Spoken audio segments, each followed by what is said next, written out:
Daktari Moses Matonya, katibu mkuu wa Jumuiya ya Kikristo Tanzania. Mimi nishukuru sana kwa ajili ya nafasi hii ambayo Mungu ametupatia sote kuwepo hapa. Ninaomba nisome neno la Mungu kutoka katika kitabu cha kwanza cha Nyakati sura ile ya 9 kutoka mstari wa 10 mpaka wa 14, ambayo inaweza ikatusaidia na sisi kutiwa moyo na hata kujikita zaidi katika shughuli ambayo iko mbele yetu. Neno la Mungu linasema hivi.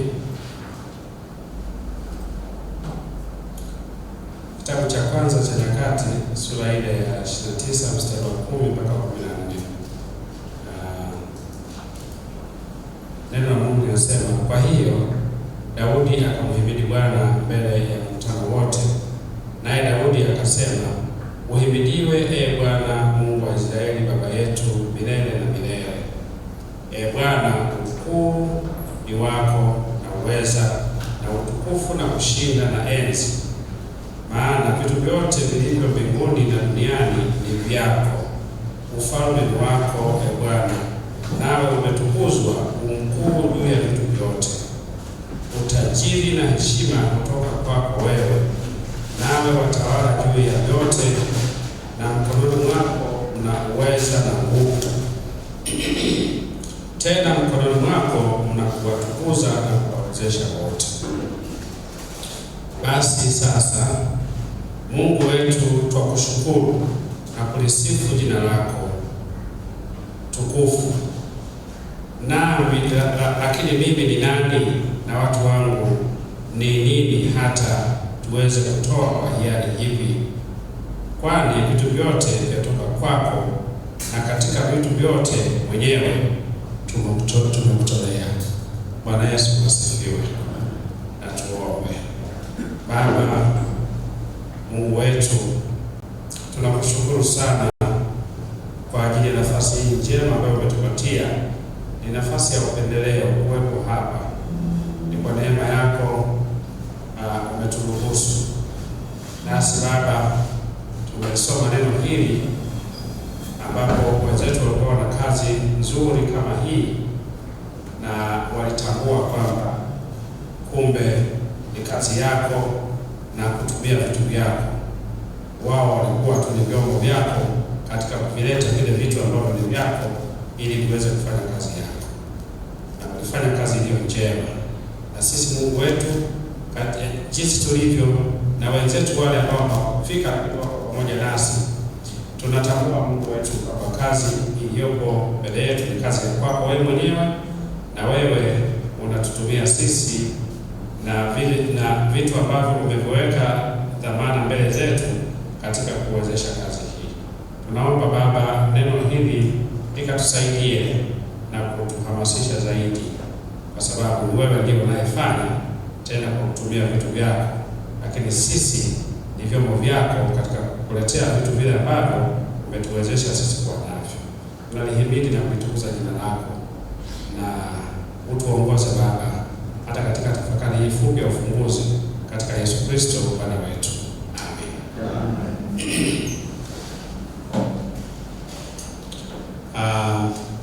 Kwanza wapendwa, nianze kwa kuongezeni sana wa chaplains yetu ya UDOM, wanachuo, wafanyakazi, kuna wahadhiri huko, lakini kuna watumishi wa Mungu wako hapa. Kwa nia yenu njema na kwa uamuzi wenu sahihi wenye baraka za Mungu, kujenga jengo kwa ajili ya Bwana, kujenga jengo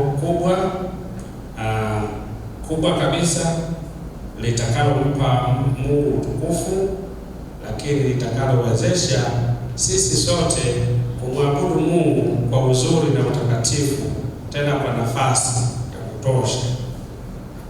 Unaweza ukaangalia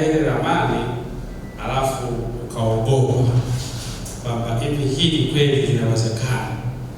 Hivi hili kweli linawezekana?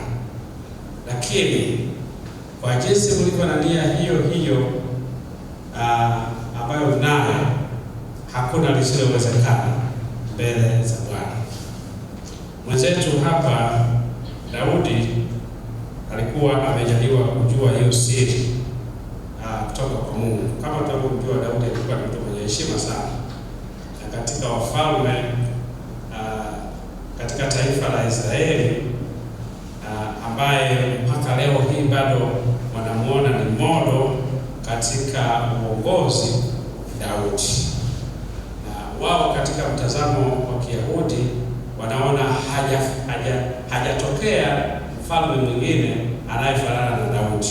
Ila sisi wa Kristo tunasema Yesu Kristo ambaye ni mwana wa Daudi ndiye amekuwa utimilifu katika ile lineage ya kifalme ya kabila la Yuda, ambapo Daudi anatoka kule na Yesu Kristo anatoka.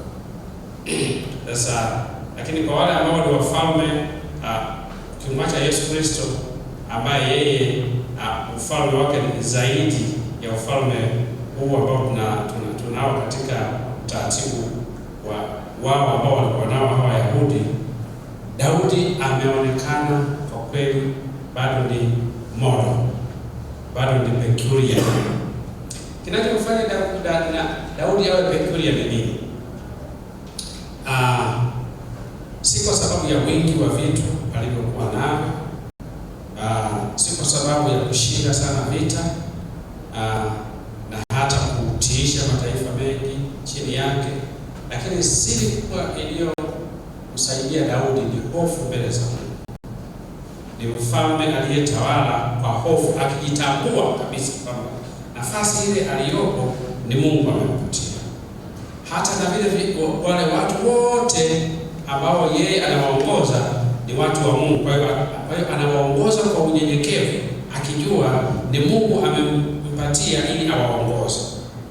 Kwa hiyo na vile vyote vilivyomo humo, iwe ni rasilimali ya vitu, ukiacha rasilimali watu, lakini iwe ni dhahabu, iwe ni msitu, iwe ni wanyama, iwe ni chochote kile, Daudi alitambua kwamba hivi vyote Mungu amempa kwa ajili ya kumtukuza yeye.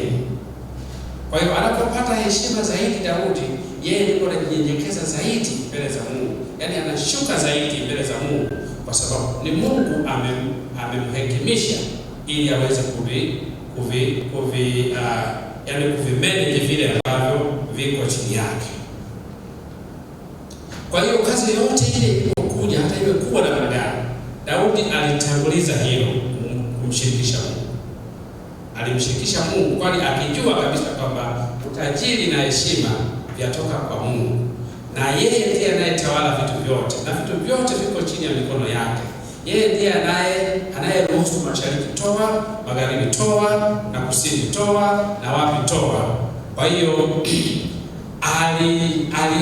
aliyaendea yote makubwa mbele zake pasipo hofu yoyote, kwa sababu akijua hivi vyote viko tu mikononi mwa Mungu. Yeye alichofanya ni kumshirikisha Mungu na kumuomba kibali Mungu amwezeshe. Sasa hapa alikuwa amefanya hivi. Kuna ujenzi mkubwa sana wa hekalu ambao ulikuwa uko mbele yao. Yeye alitaka ajenge, lakini Mungu akamwambia sasa wewe utajenga hiyo kazi, atajenga mwanao. Lakini akasema hata hivyo naomba basi Mungu nipe kibali, basi mimi nifanye tu maandalizi ya kukusanya vitu, halafu niweke vyote hapo. Yeye akija tuna kazi ya ujenzi. Hii kazi ya fundraising ni kubwa, yeye bado ni mtoto mdogo, hata iweze. Anasema Sulemani mwanangu bado ni mtoto mdogo, ni mchanga. Hivyo anaposema hawezi. Kwa hiyo inabidi mimi nifanye hiyo kazi. Sasa Daudi aka mobilize kutoka kwenye ufalme wake na hata nje ya ufalme wake. Vitu vikawa vingi sana. Sura hii ukisoma. Sasa hapa Daudi ana celebrate kwa sababu watu wameleta nguvu. Anachofanya Daudi bado ni kurudia pale pale kwamba Mungu, hivi vyote vinatoka kwako. Hivi vyote na hawa watu wewe mwenyewe Mungu ndio umetia nia ndani ya mioyo yao ili waweze kutoa. Mimi ni nani na hawa watu tuweze kufanya hivi? Zaidi ya wewe kutia hiyo nia ndani yetu.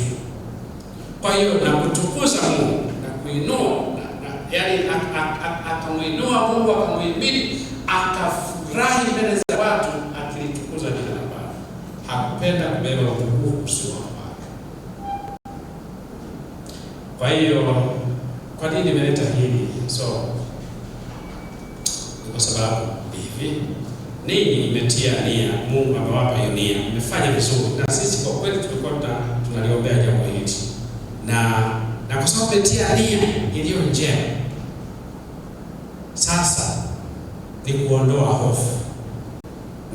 hofu, kwa sababu ni kazi ya Bwana, na Bwana ndiye mwenye vitu. Hata hao watu Bwana ndiye atakayewaleta, wala hata sisi hapa tusijiangalia. Sasa mbona imekuwa hivi leo hii? Bwana sasa hata tumemleta baba askofu wetu, mwenyekiti wetu wa CCT, lakini tena sio mwenyekiti wetu wa CCT mkoa, lakini yeye ndiye mwenye CCT kwa kweli. Yeye ndio mwenyekiti wa bodi ya wadhamini ya CCT. Kwa hiyo ndiye mwenye CCT hasa. Hata hawa wenye viti wa CCT taifa na wengine wote, hata na mimi, yeye ndiye akiwa amekaa hapo anaweza akasema endelea au usiendelee, kwa sababu vitu vyote viko mkononi mwake. Hata hicho tunayojenga bado yeye ndiye ambaye tutatoa hesabu mbele zake. Nao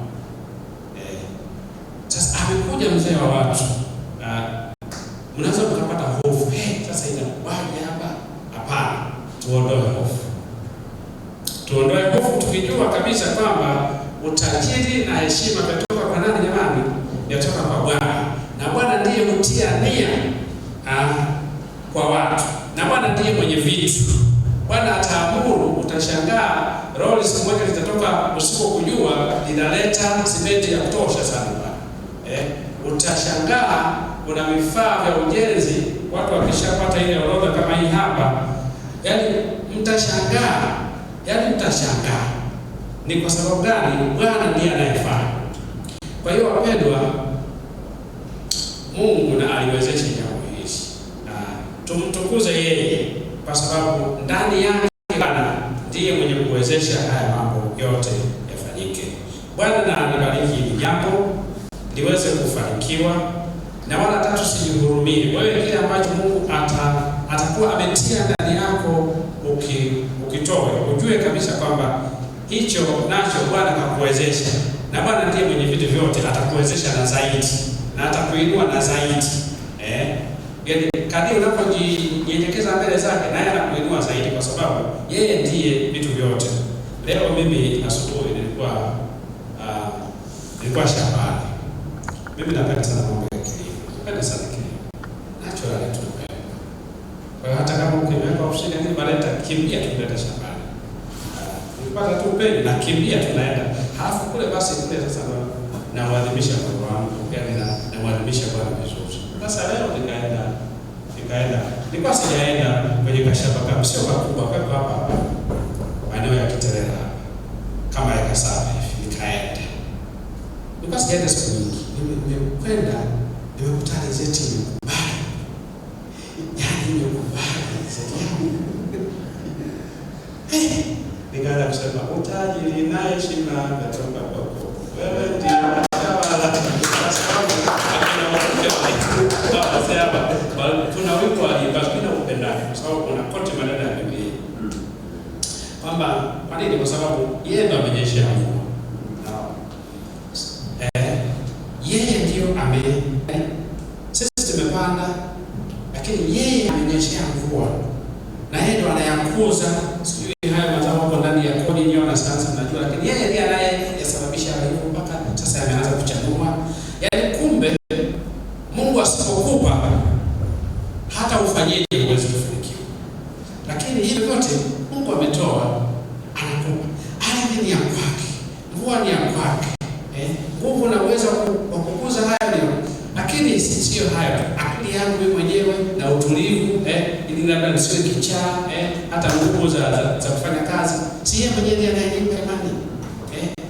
Kwa hiyo tumetulia kwenye ofisi zetu, tunafanya kazi vizuri, hata watu wanatuheshimu na ninyi vijana mnaosoma mnasoma katika hali ya utulivu, masomo makubwa, lakini akili zenu zimekaa vizuri, zimenyoka na mnafanya vizuri. Nani anayefanya haya yote? Si Mungu jamani. Kwa hiyo hata hili tusihofu, yeye atafanya, na yeye ndiye aliyemwambia yule mama yule, alikuwa ni mke wa Ibrahimu, kwamba majira kama haya mwakani utakuwa na mtoto. Akaanza kushangaa. Haya tena huyo tena maneno haya yanayokotiwa tena wakati wa Yesu Kristo. Mariamu ameambiwa, akaliona jambo ligumu, lakini malaika akamwambia hakuna jambo lisilowezekana kwa nani? Kwa Bwana. Nothing is impossible with God. Nothing is nothing. Sio jamani? Yani maana yake nothing. Yani hakuna. Yani wewe unasema labda nothing hiyo inabakiza vingine. Hakuna kinachobaki. Yani ni kila kitu. Hakuna lisilo, yani hakuna nalo mshinda Bwana. Kwa hiyo hii kazi, imani yenu ni kubwa sana, na neno hili la Daudi litusaidie tuende kama lituhamasishe zaidi. Yani tunyenyekeze zaidi kwamba Bwana ndiye mwenye vitu vyote. Sisi kazi yetu ni kumshirikisha Bwana na kulifanya kile ambacho Bwana anatuamuru kulifanya. Tena tulifanye kwa imani, tulifanye kwa moyo mweupe, tena tufanye kwa shukrani kama Daudi. Daudi alianza kuimba na kuruka kwa kweli baada ya kuona watu wametoa, yani hata yeye mwenyewe akashangaa. Bwana, mimi sikuwa nimetegemea hivi. Bwana, imekuwa hivi. Mbona watu wanafurahi sana? Yani wanatoa huko wanafurahi. Kwa hiyo mimi naamini ujenzi huu utafanyika katika shamra hiyo. Katika shamra hiyo Bwana ataniwezesha, kwa sababu yeye mikononi mwake unakuwawezesha, na Bwana ataniwezesha jambo hili sawa sawa na mapenzi yake. Basi Mungu na alibariki neno lake, lakini Mungu atuhamasishe tusiogope. Yani usije ukaanza kusinyasinya. Yani wewe changamka kabisa, kwa sababu Bwana anafanya hivi. Na ile kanisa letu ile kubwa, na ndio kanisa kubwa kwa kweli. Na hizi chapters zetu jamani zinafanya vitu vikubwa. Sisi kama kuna mwingine mmoja ile jengo lile la chapters yetu ya SUA lile ambalo linajengwa lile kubwa lile. Kuna mtu ambaye ameshaona ile la SUA lile. Jipya lile la SUA jamani ni kubwa. Yaani Morogoro yote sijawahi kuona jengo kubwa kama hili. Lakini niseme tu Tanzania hii sijawahi kuona hekalu kubwa kama hili. Ni kubwa, ni nzuri. Lakini wamejenga ni nini tu wamejenga. Sio kana unaviangalia kama visitimizi hivi. Lakini vimejenga. Ni Bwana ametia nia ndani hata ya wale ambao ni wanachuo kabisa, hawana kitu chochote. Lakini Bwana ametia na wamejenga. Kwa hiyo sasa Yudom ni zaidi, kwa sababu Yudom kwanza ni kubwa kuliko kubwa sana kuliko Yudom. Lakini kubwa sana. Sasa kwa nini kwa hivyo? Kwa sababu Bwana ametia nia. Na sisi tuko pamoja na ninyi. Hatutawacha. Yaani mwe peke yenu. Tuko pamoja nani? Ukamilifu wa nini? Ukamilifu wa nini? Tuko pamoja. Mungu na wabariki sana wapendwa wangu. Mimi nimefurahi sana. Asanteni sana walezi, walimu, pamoja na watumishi. Kwa kweli Mungu abariki sana hiyo mioyo. Asanteni sana wanachuo. Hilo mnalofanya wapendwa hampotezi. Mnawekeza jambo kubwa sana ambalo lina faida kwa vizazi na vizazi vitakapokuja kurejea. Na ndivyo kwa meka historia, it was during when this thing started.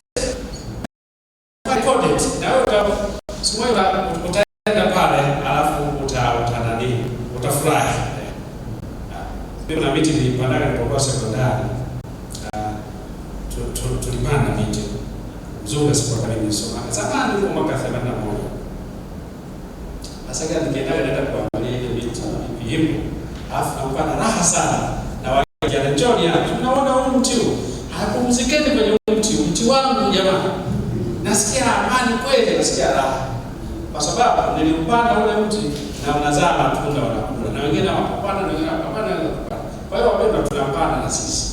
Ili na wengine nao waje wamjue Bwana kwa kutumia kazi ambayo